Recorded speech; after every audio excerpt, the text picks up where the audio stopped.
Selamat datang kembali di channel Ngoding Santai. Kali ini kita akan masuk ke seri belajar PHP ya teman-teman.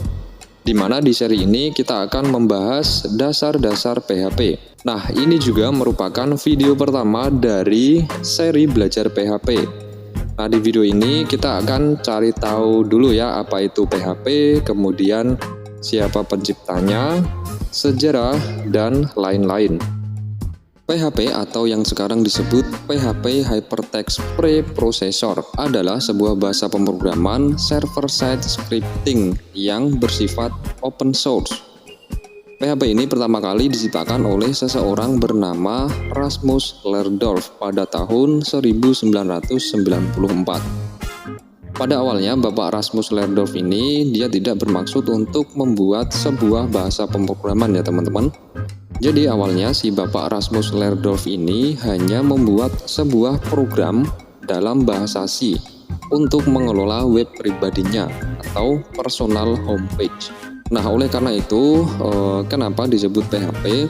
Karena memang pada awalnya PHP itu adalah kependekan dari personal homepage.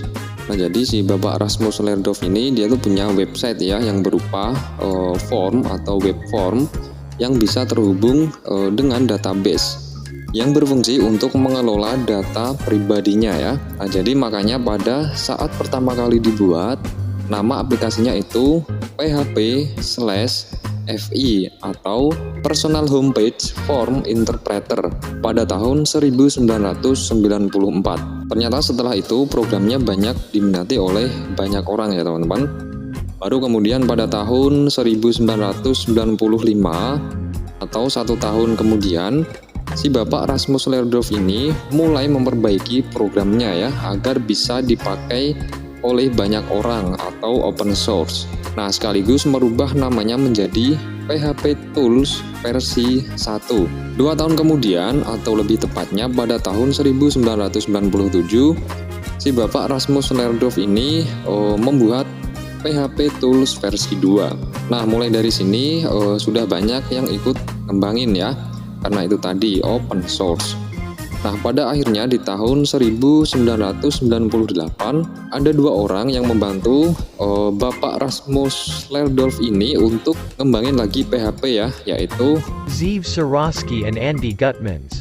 Nah, 2 orang inilah yang pada akhirnya membuat perusahaan yang namanya Zen Technology ya, sekaligus merubah nama PHP menjadi PHP.2 Hypertext Preprocessor ya.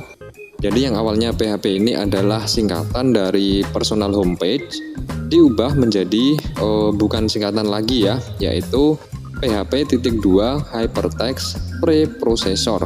Lalu pada tahun 2000 mulai ada PHP versi 4 yang di dalamnya sudah ada Zen Engine-nya. Nah, apa itu Zen Engine? Nah, Zen Engine itu adalah mesin untuk mengelola PHP-nya ya teman-teman. Jadi interpreternya itu adalah Zen Engine itu sendiri yang dibuat oleh Zen Technology ya. Nah, kemudian berlanjut di tahun 2004 mulai berkembang lagi PHP versi 5. Nah, perkembangan PHP versi 5 ini juga menjadi perubahan yang paling besar ya. Karena memang di PHP versi 5 ini untuk Zen Engine-nya itu sudah versi 2 ya teman-teman. Kemudian juga sudah support OOP atau Object Oriented Programming, PDO atau PHP Data Object, dan yang lainnya.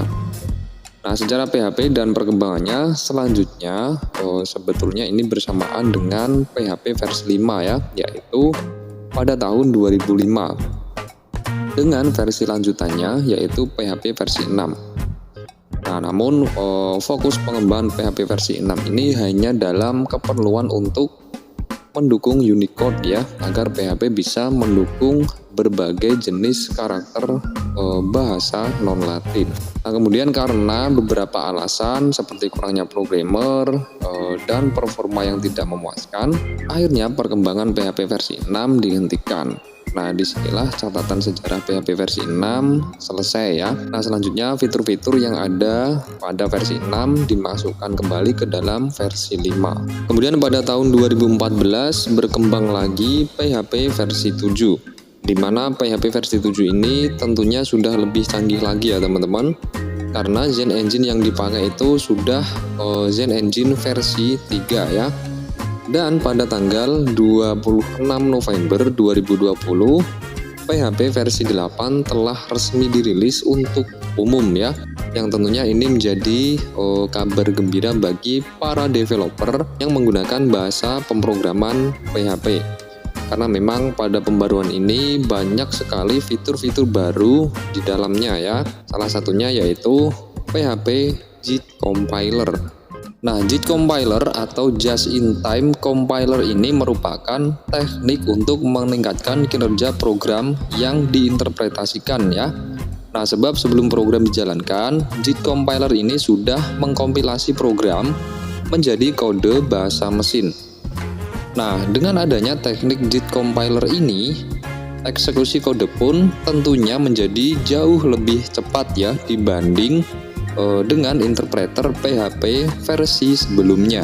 Dan tentunya masih banyak lagi fitur-fitur baru yang ada di PHP versi 8 ini ya teman-teman. Nah, pada saat video ini dibuat, PHP ini ada di versi 8.2.7 ya teman-teman.